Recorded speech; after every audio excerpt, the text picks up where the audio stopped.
For 6 years, 3 children pressed their palms against their ears at exactly the same moment, like something inside was screaming. Jeremy, Jeffrey, Jimmie, triplets. One identical gesture. And doctors in 6 countries said the same thing. Nothing can be done. Their father was a billionaire. He spent fortunes flying to specialists whose names filled medical journals. Switzerland, Tokyo, Boston, Germany, Japan. They all turned him away with the same verdict. Congenital deafness. Genetic irreversible. Then a maid who earned minimum wage saw something every expert had missed. What she pulled from those children's ears that night will leave you breathless. And the reason it was there in the first place will make your blood boil. If you're watching this video, give it a like, subscribe to the channel, and tell me in the comments where you are watching from. Now let's get to the story. I believe this story found you today for a reason. The Pacheco estate sat on 60 acres in the hills outside San Francisco. From the road, it looked like something out of a magazine. Stone gates, towering oak trees, windows that reflected clouds like mirrors, gardens so perfect they didn't look real. But inside, silence lived like a ghost nobody could bury. The staff moved through hallways without speaking. Their footsteps were soft, trained, careful. No music played in that house. No television noise. No laughter echoing off marble floors. Just silence. The kind of silence that presses on your chest and won't let you breathe. And somewhere deep in that silence, a father was drowning. Alton Pacheco sat in his office most nights, staring at the portrait above his desk. There she was, Luciana. Her smile frozen in oil paint. Her eyes still bright, still full of dreams. Next to her, a younger version of himself, back when he still believed money could solve anything. And between them, the triplets at 2 years old, before Alton understood that his children would never hear their mother's name. Luciana died the day they were born. Complications, the doctors called it. Too much bleeding. Too little time. Alton held her hand while the light left her eyes. She'd been trying to say something. Her lips moved, but no sound came out. Just like their children would be. Silent. Alton never forgave himself. If he'd chosen a different hospital. If he'd demanded better care. If he'd been there sooner, paying closer attention. Maybe she'd still be here. Maybe the triplets would be different. Maybe his life wouldn't feel like punishment. The guilt sat on his chest like a stone he couldn't lift. So he did the only thing he knew how to do. He spent money. Millions of dollars. The best specialists on earth. Flights across oceans. Hotels that cost more per night than most families earned in a year. Every doctor said the same thing. Your children's deafness is congenital. Genetic. Irreversible. There is nothing we can do. You need to accept this and move forward. Accept it? How could he accept that Jeremy, Jeffrey, and Jimmie would live in silence forever? How could he accept that they'd never hear him say their mother's name? That they'd never hear him say he was sorry she wasn't here? So Alton kept searching. Kept writing checks. Kept hoping that somewhere out there, someone had the answer everyone else had missed. He didn't realize the answer wasn't coming from someone in a white coat. It was coming from someone he would never think to look at twice. Someone who was about to walk through his front door with nothing but faith and bills she couldn't pay. Her name was Martha Ruiz. And she was about to change everything. Martha Ruiz arrived on a Thursday morning in late September. The sky was pale blue, the kind of blue that makes promises it can't keep. She stood at the service entrance of the Pacheco estate, clutching her small canvas bag with both hands, trying to steady her breathing. She was 42 years old. Too old to be starting over. Too tired to be nervous. But here she was anyway because her grandmother's nursing home bills didn't care about dignity or pride or the fact that Martha's knees ached when she climbed stairs. The head housekeeper, a woman named Mrs. Chen, barely looked at her during the interview. Just handed her a uniform, a list of duties, and one clear instruction. Don't bother the children. They don't like noise. They don't like strangers. Keep your distance and do your job. Martha nodded. She always nodded. It was easier that way. What Mrs. Chen didn't say, and what Martha would learn soon enough, was that the Pacheco children weren't just sensitive. They were suffering. And everyone had learned to look the other way. Jeremy was the oldest by 4 minutes. 6 years old, but he carried himself like a boy who'd already raised himself. He was the protector.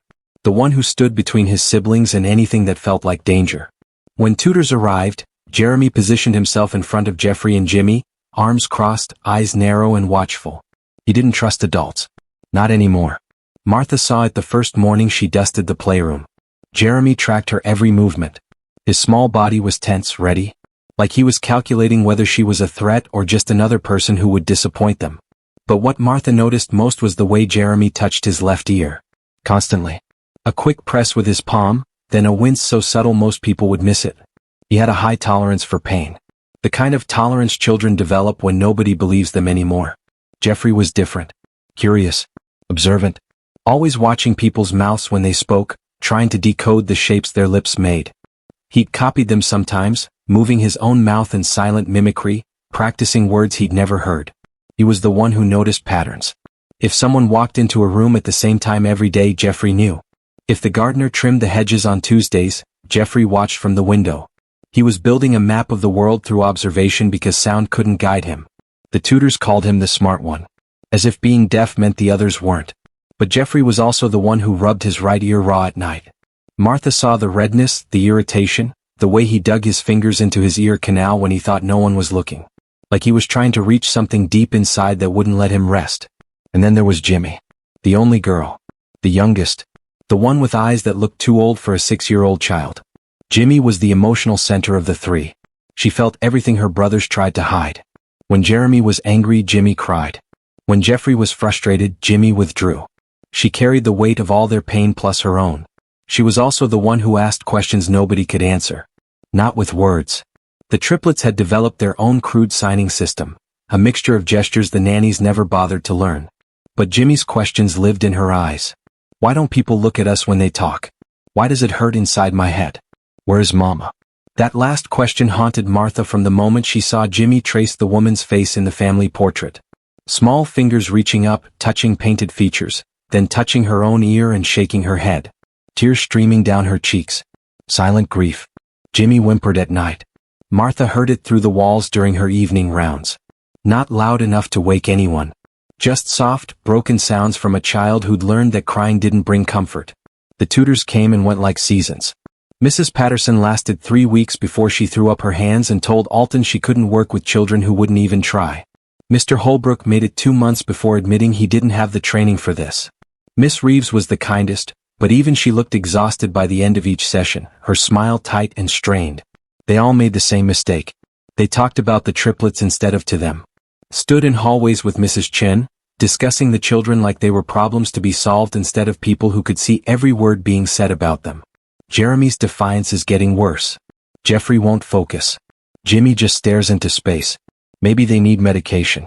Maybe they need structure. Maybe they need to be separated. Martha cleaned nearby during these conversations. Invisible. Forgotten. And she watched the triplets watch the adults who'd already given up on them. Alton loved his children. That wasn't the problem. The problem was that his love came wrapped in guilt so thick he could barely breathe around it. Every time he looked at Jeremy's face, he saw Luciana. Every time Jimmie smiled, it was his wife's smile. And every time Jeffrey tried to communicate something Alton couldn't understand, the failure felt like drowning. So Alton did what successful men do when emotions become unbearable. He worked 18-hour days. Business trips that stretched for weeks. Mergers and acquisitions and board meetings that kept him on the other side of the world from the children who needed him most. But every night he was home, Alton stood outside their bedroom doors. Just stood there. Listening to nothing. The nanny said they slept fine. No problems. No disturbances. But Alton heard something else in that silence. Something desperate and small and utterly alone. He wanted to go in. Wanted to hold them. Wanted to promise that everything would be okay. But how could he promise something he didn't believe himself? So he stood in the hallway like a ghost haunting his own life, then walked away. The medical consultations blurred together after a while. Geneva. The doctor had kind eyes and terrible news. Your children's condition is genetic. Both parents carried the recessive gene. There's a 7% chance this could happen. You were unlucky. Tokyo. The specialist was younger, more aggressive. We could try cochlear implants, but the scans show the auditory nerve is underdeveloped. Surgery would be risky and likely ineffective. Boston. Johns Hopkins. The best pediatric otolaryngologist in North America. She looked at the scans, looked at the children, then looked at Alton with something close to pity. Mr. Pacheco, I understand you want to fix this. But some things can't be fixed. Your children will adapt. You need to adapt with them. Adapt. That word followed Alton like a curse. The doctors all said it with such confidence. Such certainty. Like they'd looked at 3 6-year-old children and decided their fate in 15 minutes. None of them noticed the pain. None of them asked why the children touched their ears constantly. None of them saw what was happening right in front of them. But Martha saw. She'd been working at the estate for 2 weeks when she started noticing the patterns. Jeremy touched his left ear 37 times in one afternoon. She counted. Each touch came with a tiny flinch, a momentary freeze in whatever he was doing. Jeffrey rubbed his right ear against his pillow at night so hard the fabric was stained from irritation. And Jimmie. Sweet, silent Jimmie. Martha watched her dig her small fingers deep into her ear canal one evening, face twisted in agony, tears streaming down her cheeks. When she pulled her hand away, there was blood under her fingernail. That night, Martha couldn't sleep. She lay in her small room on the 3rd floor, staring at the ceiling, listening to the sounds of a house pretending everything was fine. Her grandmother's voice echoed in her memory. The body always speaks, Mija. You just have to listen close enough. Martha had no medical degree. No authority. No right to question the specialists who'd examined these children. But she had eyes. And compassion. And a growing certainty that something was very, very wrong. The next morning, while wiping down the nursery shelves, Martha saw it. Jeffrey turned his head just right and sunlight hit the angle of his ear canal. There, deep inside, something dark. Something that didn't belong. A hardened mass, inflamed and unnatural. Martha's breath caught in her throat. That wasn't deafness. That was obstruction. And if Jeffrey had it, what about the others? Her hands trembled as she set down her cleaning cloth. She knew what she had to do. She also knew nobody would listen. But she had to try. Because those children were running out of time. And everyone else had already looked away. Martha Ruiz grew up in a village so small it didn't appear on most maps. San Miguel de las Flores. 40 miles outside Guadalajara. Dirt roads. Tin roofs. The kind of place where doctors came twice a year if you were lucky, and the rest of the time you relied on what your grandmother knew. And Martha's abuela knew things. She could tell when a fever would break by touching a child's forehead. She could identify infection by smell. She knew which plants stopped bleeding and which ones brought it on. The women in the village called her curandera, healer. The men called her bruja, which she never cared what anyone called her as long as the sick got better. Martha spent her childhood at her grandmother's side, watching, learning. Not medicine the way doctors practiced it. Something older. Something that required paying attention to what the body was trying to say. Your body always tells the truth, Mija. Her grandmother's hands were gnarled with arthritis but gentle when they examined a wound. People lie. Symptoms lie. But the body? The body speaks if you listen close enough. Martha learned to listen. She learned that a child who favored one leg wasn't being dramatic. That a woman who couldn't meet your eyes while describing her pain was hiding something worse. That sometimes the thing causing the most damage was the thing everyone had stopped looking for. Her grandmother died when Martha was 19. Heart attack. Fast and final. No warning. Martha inherited her wisdom but not her confidence. She'd spent the next 23 years doubting everything she saw, second-guessing every instinct, because who was she to know better than trained professionals? Just a maid. Just a woman who cleaned other people's houses and kept her mouth shut. But now, staring at the dark mass deep inside Jeffrey Pacheco's ear, Martha felt her grandmother's voice rising up like a prayer. Look closer, Mija. Don't look away. Martha stood frozen in the nursery for what felt like hours but was probably only seconds. The cleaning cloth hung limp in her hand. Her heart hammered against her ribs. Jeffrey was playing with blocks across the room, unaware that Martha had just seen something that made her entire body go cold. She needed to be sure. Over the next 3 days, Martha found excuses to be near the children. Dusting shelves they didn't need dusted. Organizing toys that were already organized. Wiping windows she'd cleaned the day before. Always watching. Always waiting for the right angle, the right light. And she saw it again. And again. Jeremy. Left ear. The same dark, hardened mass. Jimmie. Right ear. Smaller but there. Unmistakable. All 3 children had the same obstruction. All 3 children had been examined by the best doctors money could buy. And somehow, impossibly, no one had seen it. Or worse. Someone had seen it and said nothing. Martha's hands shook when she scrubbed the kitchen floor that night. Her mind raced through possibilities, each one worse than the last. Maybe she was wrong. Maybe it was just shadow, just the angle of light playing tricks.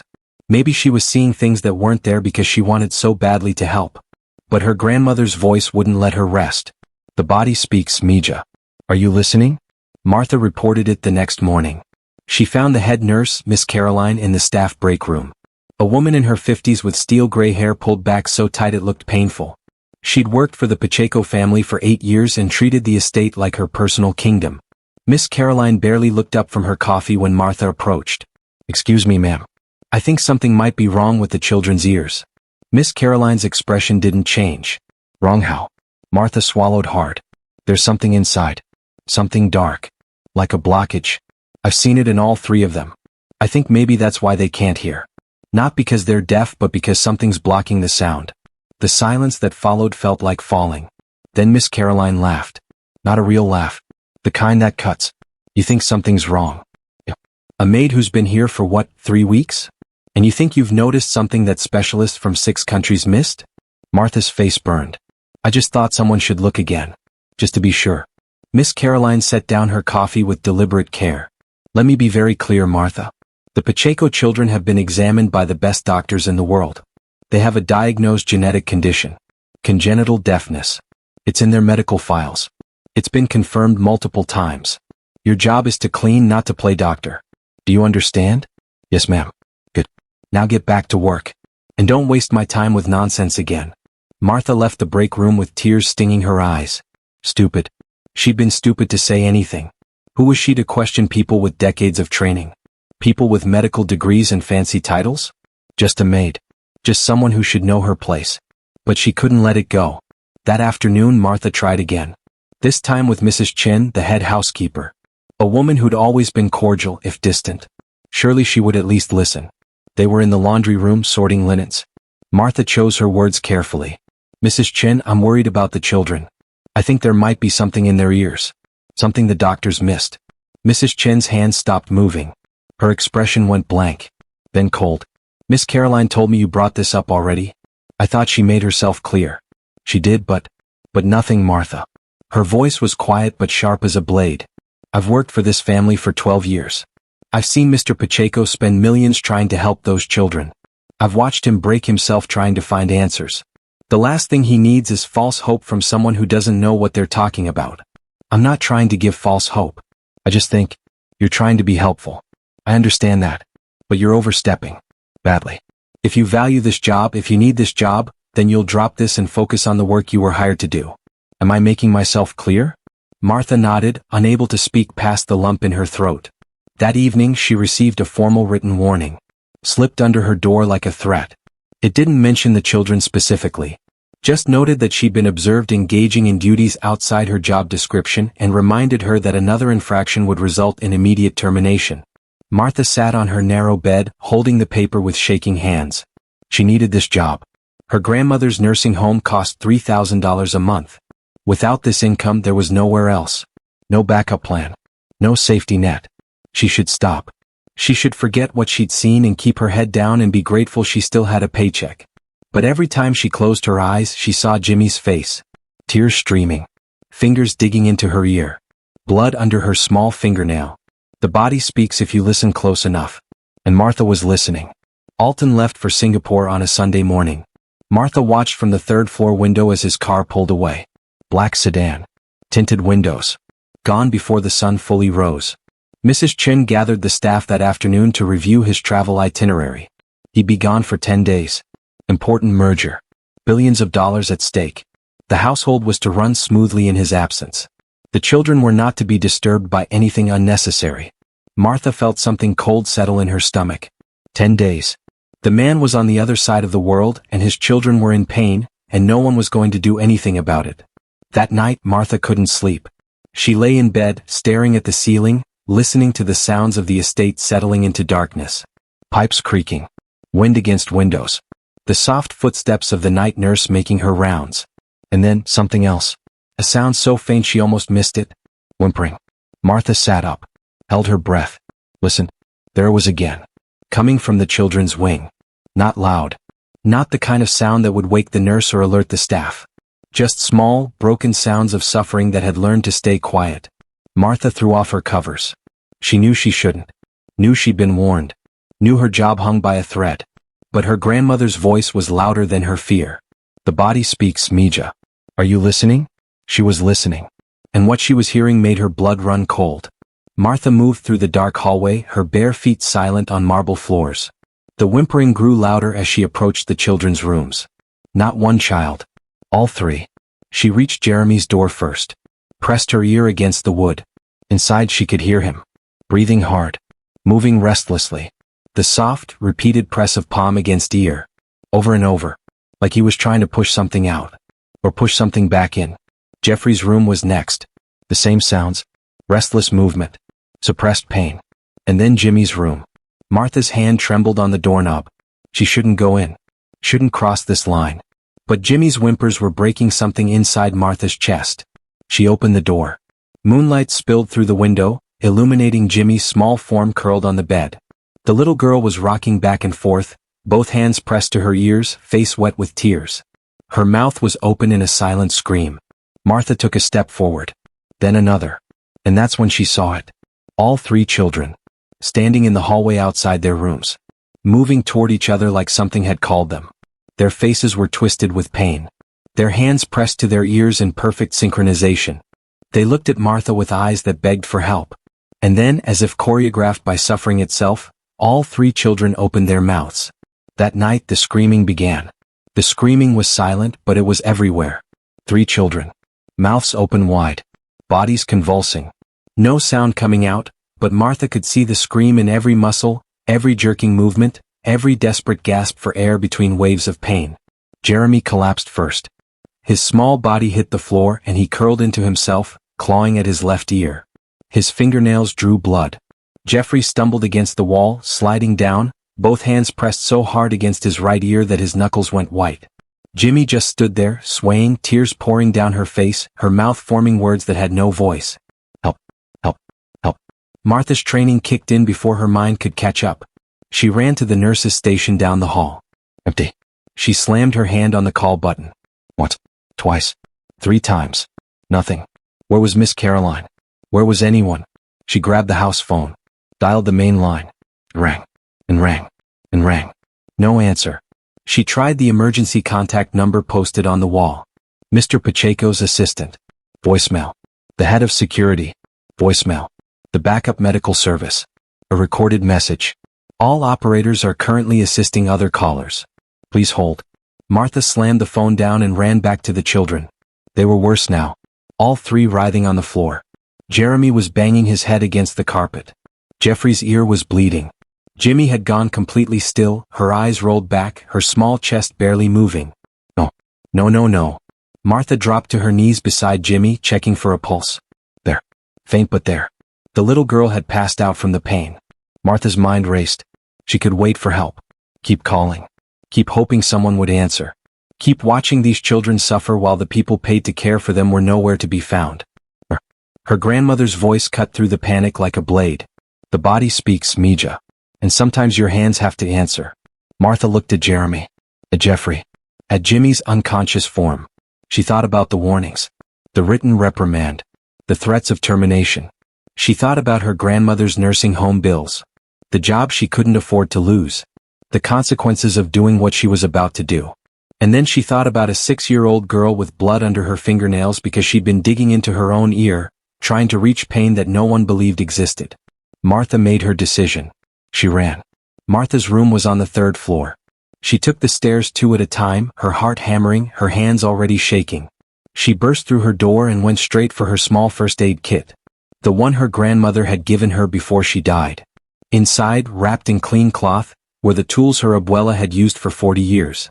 Tweezers. Small, precise, sterilized after every use. Cotton cloth. Boiled and dried. Rubbing alcohol. Nearly full bottle.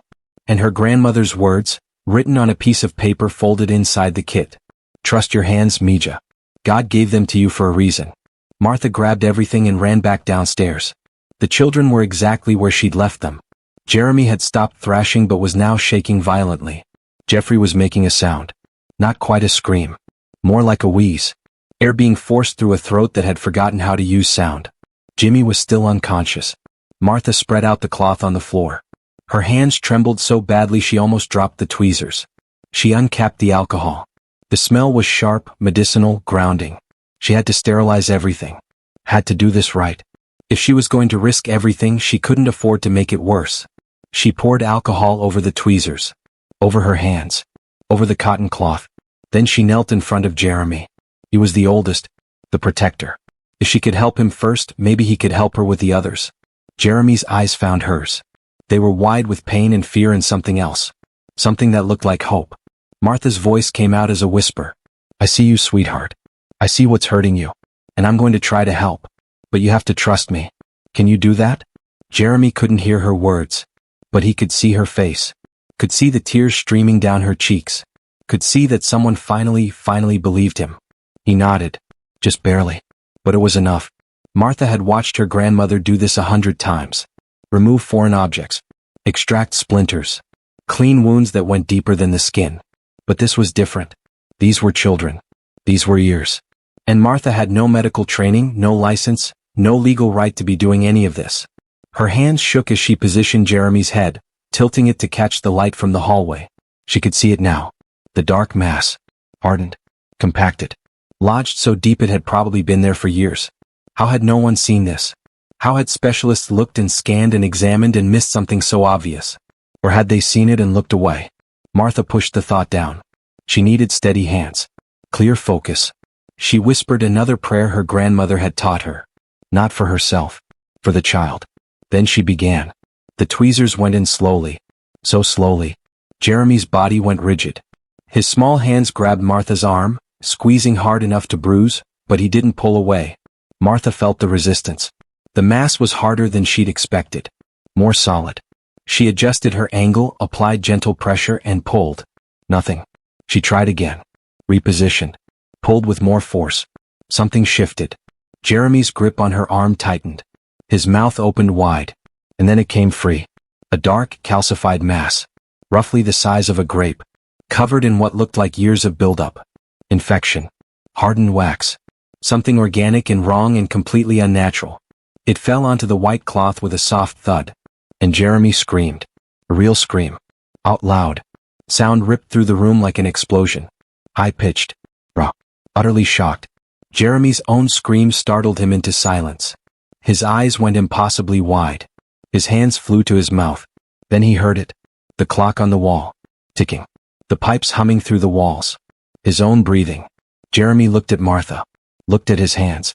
Looked at the ceiling. And laughed. A real, audible, disbelieving laugh. He could hear himself laughing.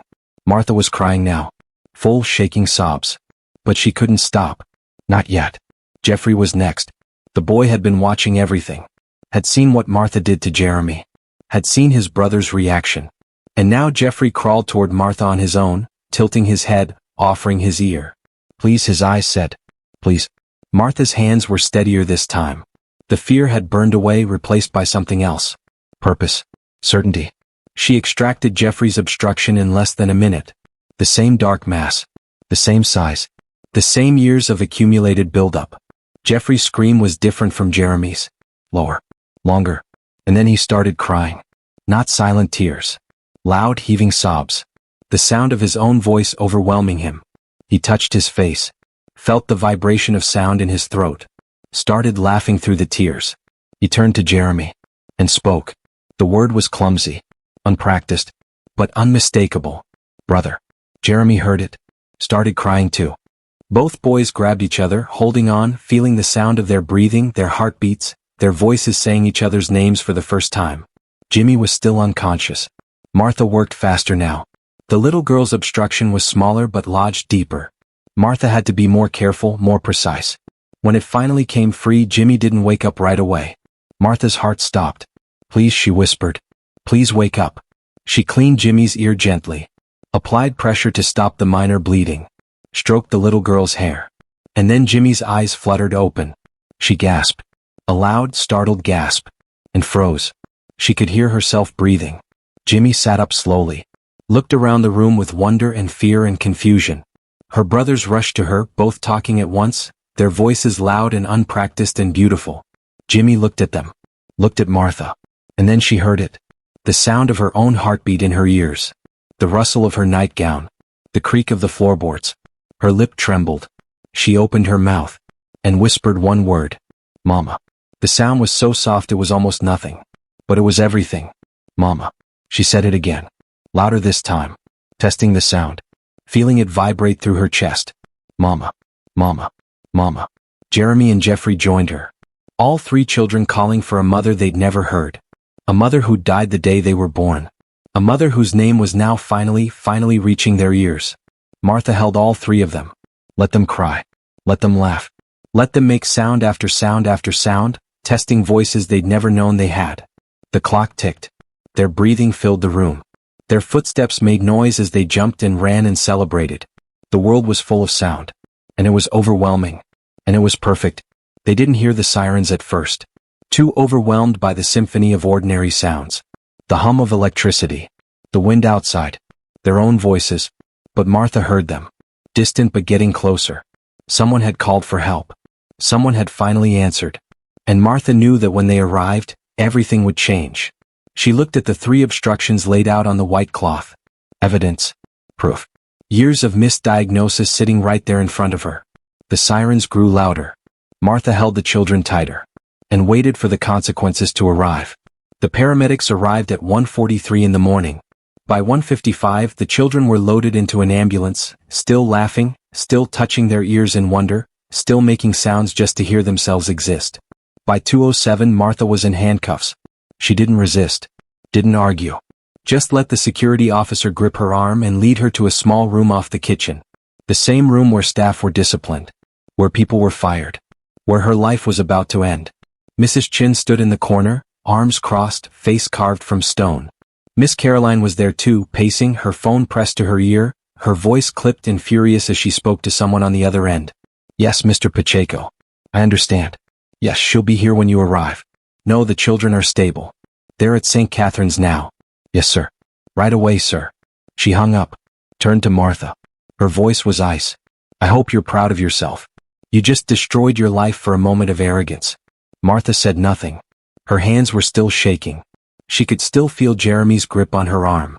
Could still hear Jimmie's first word. Mama. Whatever happened next, that sound was worth it. Alton Pacheco's private jet landed at 4:36 in the morning. By 5:15 he was walking through the emergency room doors of St. Catherine's Hospital looking like a man who could buy the building and everyone in it. Expensive suit. Wrinkled now. His tie loosened. His face a mask of fury barely contained. He found his children in a private suite on the pediatric floor. All three sitting up in hospital beds, surrounded by nurses and doctors, their faces bright with wonder and confusion. Alton stopped in the doorway. Jeremy saw him first. Papa. The word was clumsy, unpracticed, but unmistakable. Alton's breath caught in his chest. Jeremy said it again. Louder. Papa. Papa. Jeffrey and Jimmie joined in. All three children calling him. Their voices rough and new and impossible. Alton crossed the room in 3 strides and pulled all of them into his arms. He was shaking. Couldn't stop shaking. His children were making sounds. His children were speaking. His children could hear. Oh. His voice broke on the word. How is this possible? The attending physician, Dr. Sarah Chin, stepped forward. She was young, Southeast Asian, with tired eyes and a manila folder clutched in her hands. Mr. Pacheco, we've run preliminary scans. What we found is... She paused, choosing her words carefully. Unexpected. Alton pulled back from his children, his eyes never leaving the doctor's face. Explain. Your children weren't deaf, Mr. Pacheco. They had severe bilateral impaction. Obstructions in both ear canals. Hardened masses that had been building for years, blocking sound completely and causing significant pain. Alton went very still. That's impossible. They've been examined by the best specialists in the world. I know, sir. I've reviewed their files. But the obstructions were there. And tonight your maid removed them. The word hit Alton like a fist. My maid. Yes, sir. Martha Ruiz. She extracted the masses using sterilized tweezers. It was... Dr. Chen's voice wavered. Extraordinarily dangerous. She could have punctured their eardrums, caused infection, triggered massive bleeding. She had no medical training, no authorization, no right to. But she saved them. The voice came from the doorway. Another doctor. Older. Dr. James Whitmore, according to his badge. Chief of otolaryngology. He walked into the room holding a tablet, his expression grim. Mr. Pacheco, we need to talk. Privately. They moved to a conference room down the hall. Dr. Whitmore closed the door. Set the tablet on the table. We've been reviewing your children's medical history. Going back 6 years. And we found something disturbing. Alton's jaw tightened. Show me. Dr. Whitmore pulled up a series of scans. Images of small ear canals. Dates stamped. For years ago. This is from a consultation in Geneva. See this? He pointed to a dark spot in Jeffrey's scan. That's the beginning of the obstruction. It was noted in the radiologist's report. Alton leaned closer. Noted how? As a minor buildup. Recommended follow-up in 6 months to monitor progression. No follow-up was ever scheduled. Dr. Whitmore swiped to another image. This is from 3 years ago. Tokyo. The obstruction is larger now. Clearly visible. Also noted in the report. Alton's hands curled into fists. What did they recommend? Cleaning. Simple irrigation. Standard procedure. It would have taken 20 minutes per child. And it wasn't done. No, sir. Another swipe. Another scan. 2 years ago. Boston. Johns Hopkins. By this point, all 3 children had advanced impaction. It was flagged by the attending otolaryngologist. She recommended immediate intervention. Alton's voice was deadly quiet. Define intervention. Removal of the obstructions. Follow-up care. Monitoring. She was very clear in her notes. She wrote that failure to address this could result in permanent damage and chronic pain. Show me the notes. Dr. Whitmore hesitated. Mr. Pacheco. Show me the notes. The doctor pulled up a document. Alton read it once. Then again. The words blurred together. Patient presents with significant bilateral cerumen impaction complicated by possible foreign body obstruction. Recommend immediate extraction under controlled conditions. Failure to treat will result in continued hearing loss and escalating discomfort. Have advised family of urgency. Alton's voice was barely a whisper. I was never told this. Dr. Whitmore cleared his throat.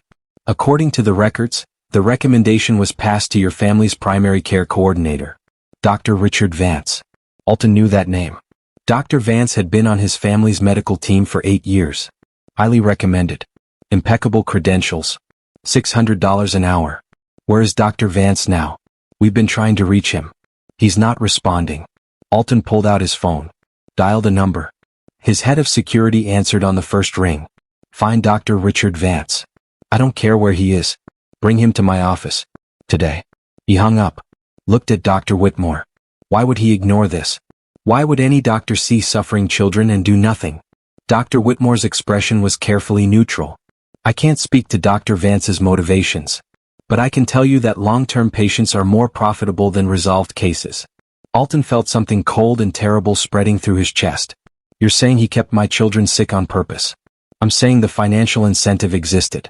Dr. Whitmore met Alton's eyes. Your children's deafness meant ongoing consultations, regular appointments, experimental treatments, therapy sessions. It meant years of billing. Millions of dollars. And if they were cured? The revenue stream ends. Alton sat down slowly. His legs wouldn't hold him anymore. He'd spent millions. Flown around the world. Trusted the best medical professionals money could buy. And they'd betrayed him. Betrayed his children. For profit. How long? His voice cracked. How long were they in pain? Based on the scans? At least 4 years. Probably longer. 4 years. 4 years of his children touching their ears and crying and being told nothing was wrong. 4 years of doctors who saw the problem and looked the other way. 4 years of suffering that could have been stopped with a 20-minute procedure. And a maid with no training, no credentials, no authority had seen what they refused to see. Had done what they refused to do. Mr. Pacheco. Dr. Whitmore's voice was gentle. Your children are going to be fine. Their hearing is already returning.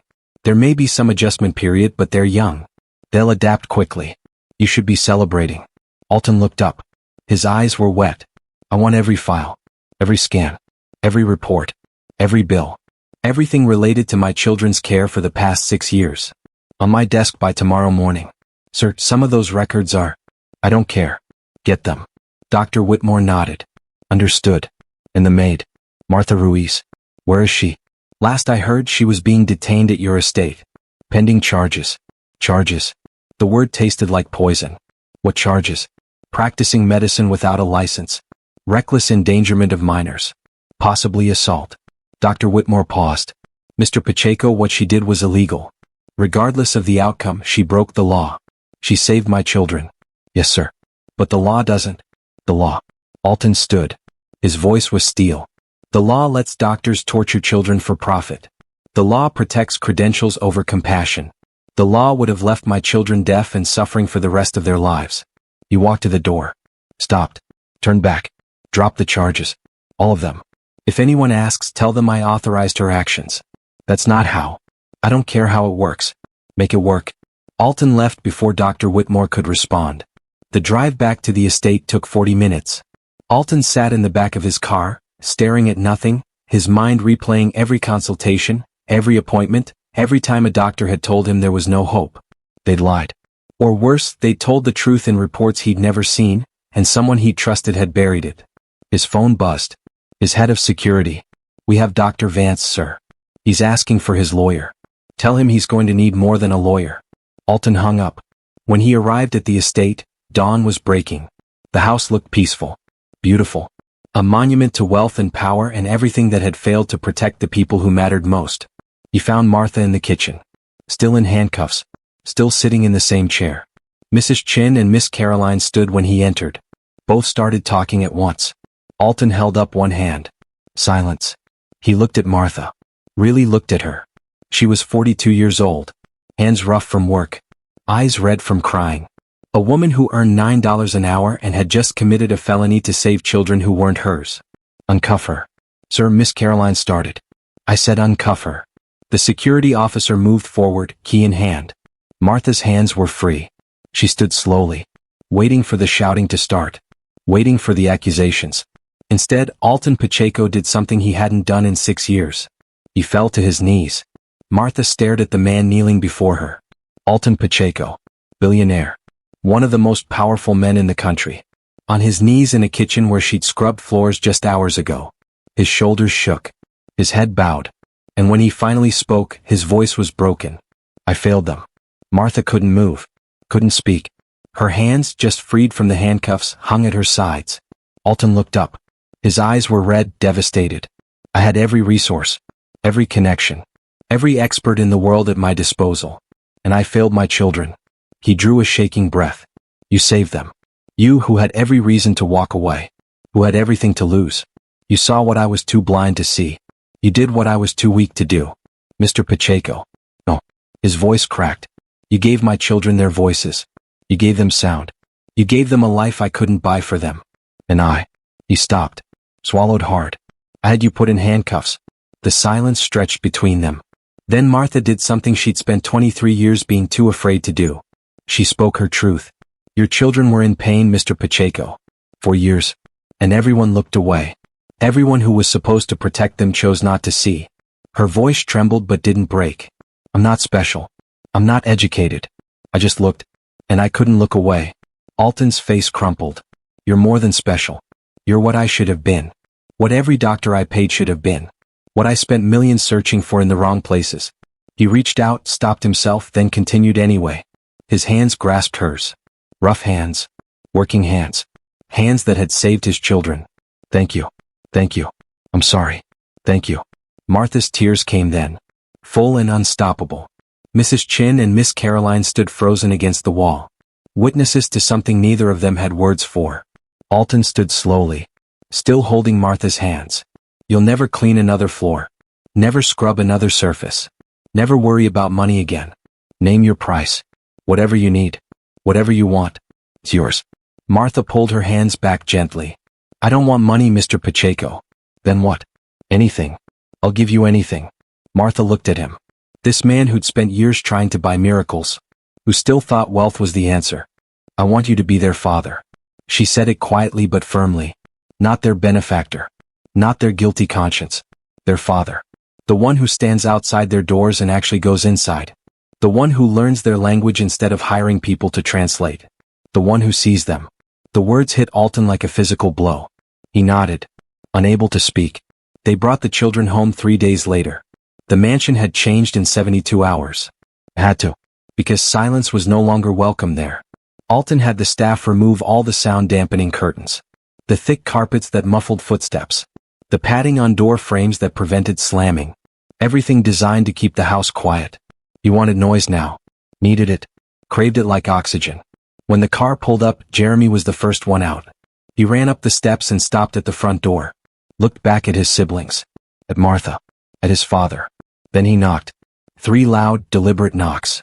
And laughed at the sound. Jeffrey joined him. Knocked harder. Both boys giggling at the echo. Jimmie knocked softest. then pressed her ear against the door, listening to the vibration. Beautiful, she whispered. Her newest word. She'd been collecting them like treasures. Mama. Papa. Brother. Home. Beautiful. The door opened. Mrs. Chin stood there, and for the first time in 12 years she was smiling. Her eyes were wet. Welcome home, children. Jeremy grabbed her hand. Mrs. Chin. He said her name carefully, testing the sounds. You're crying. Yes, sweetheart. Happy crying. I hear you crying. I know you do. Mrs. Chin knelt down. I know you do. That first week was overwhelming. Every sound was a discovery. Every noise a miracle. Rain on windows sent all 3 children running outside, standing in the downpour with their faces turned up, listening to water hit leaves and stone in their own skin. Music made Jimmie cry. Not sad tears. Overwhelmed tears. The first time Alton played piano, she crawled into his lap and pressed her small hand against the wood, feeling the vibrations, hearing the notes. This is music? She asked. Yes, baby. This is music. It's loud. Alton laughed. A real laugh. The first in 6 years. Do you want me to stop? No. She shook her head firmly. More music. Jeremy discovered he liked the sound of his own footsteps. He spent hours running through the hallways, stomping, tiptoeing, jumping. Learning that movement had sound. That existence was noisy. Jeffrey became obsessed with voices. He made everyone repeat their names over and over. Mrs. Chin. Miss Caroline. Martha. Papa. He'd watch their mouths, connect the shapes to the sounds, his mind mapping everything he'd observed for 6 years to the audio he'd been missing. And at night, when Alton stood outside their doors the way he'd done for years, he didn't hear silence anymore. He heard breathing. Whispers. Soft giggles. The rustle of sheets. The creaks of beds as they rolled over. The sounds of children living. And every night he went inside instead of walking away. Martha stayed. Not as a maid. Alton had meant what he said. But Martha had nowhere else to be, and the children had adopted her as something between a guardian angel and a grandmother. She taught them the things her abuela had taught her. How to listen to what the body was saying. How to pay attention to details others missed. How to trust your hands when your heart knows something is wrong. But mostly she just loved them. One afternoon, 2 weeks after everything changed, Martha found Jimmie in the garden. The little girl was sitting in the grass, perfectly still, her eyes closed. Jimmie? Everything okay? Jimmie opened her eyes. Smiled. I'm listening to everything, Martha. The birds. The wind. My heart. She pressed her hand to her chest. So loud. How did you know it was there? The thing in my ear? Martha sat down beside her. Your body told me. You were in pain, sweet girl. And pain always speaks if someone's willing to listen. But the doctors didn't listen. No. Martha's voice was sad. They didn't? What? Martha thought about how to answer. How to explain to a 6-year-old that sometimes people with power stop seeing people without it? That credentials can blind you to compassion. That profit can be louder than pain. Sometimes people forget how to look, she said finally. They know so much that they stop paying attention to what's right in front of them. Jimmie nodded. Processing. Then she leaned against Martha's shoulder. You looked. Yes, baby. I looked. Thank you for looking. Martha wrapped her arms around the little girl and cried. 3 months later, Dr. Richard Vance's medical license was permanently revoked. The investigation uncovered what Alton had suspected. Years of documented obstructions ignored. Recommendations buried. Follow-ups never scheduled. All while billing the Pacheco family hundreds of thousands of dollars for consultations that led nowhere. He wasn't the only one. 2 other specialists were sanctioned. A medical coordinator was fired. A hospital in Geneva faced a lawsuit. The story made international news. Billionaire's children cured by Maid after years of misdiagnosis. The headlines were sensational. Reductive. But they started conversations. About medical oversight. About profit motives in healthcare. About who gets listened to and who gets dismissed. About the difference between credentials and compassion. Alton used his platform. Used his money. Used his rage. He established the Luciana Pacheco Foundation. Named after his wife. Dedicated to providing free hearing screenings for children whose families couldn't afford specialists. To training healthcare workers to actually look at patients instead of just their charts. And he hired Martha as the foundation's director of patient advocacy. She tried to refuse. Told him she wasn't qualified. Had no business running a foundation. Alton had smiled. Neither did I. But you taught me that qualifications aren't the same as wisdom. That degrees aren't the same as sight. That sometimes the person with the least credentials has the most important thing to offer. What's that? The willingness to see. 1 year after the night that changed everything, the Pacheco mansion held its first party. Music played. Loud and joyful. Children ran through hallways laughing. Adults talked over each other, voices blending into beautiful chaos. Jeremy had started piano lessons. He played that night. Simple pieces. His fingers clumsy but determined. And when he finished, the room erupted in applause. He could hear every clap. Jeffrey had discovered he loved singing. His voice was still rough, still learning, but he sang anyway. Loud and off-key and absolutely perfect. And Jimmie. Sweet Jimmie, who'd whispered mama into the darkness. She'd become the storyteller. She talked constantly now, making up for 6 years of silence with rivers of words. That night, she found Martha sitting alone on the patio, watching the celebration through the windows. You're not dancing, Jimmie said. Just listening, Martha replied. I like listening. Jimmie climbed into her lap. Me too. Then she was quiet for a moment. Martha. Yes, sweet girl? Do you think my mama can hear me now? Martha's throat tightened. I think she's been hearing you all along, baby. Even when you were quiet. Mothers always hear their children. Jimmie nodded. Satisfied. Then she called back into the house. Jeremy. Jeffrey. Come outside. Martha says mama can hear us. The boys came running. All 3 children stood on the patio looking up at the stars. And together they shouted into the night. Hi mama. We can hear now. Can you hear us? We love you. Their voices carried across the garden. Across the estate. Into the darkness that was no longer silent. Inside, Alton stood at the window watching his children scream at the sky. Tears streaming down his face. Mrs. Chin appeared beside him. They're loud, sir. Alton laughed through his tears. Yes they are. Thank God. The world had trusted credentials. But it was compassion that saved 3 children. The powerful had spoken and been wrong. The invisible had acted and made a miracle. And Alton Pacheco learned the truth too late, but not too late to change. Sometimes God sends help disguised as someone we overlook. Sometimes the unthinkable is the only thing that saves us. And sometimes the quietest voice carries the loudest truth. For 6 years, 3 children pressed their palms against their ears at the same time. The silence was gone now. But the lesson remained. And in a mansion that once felt like a tomb, life was loud and messy and absolutely beautiful. The way it was always meant to be.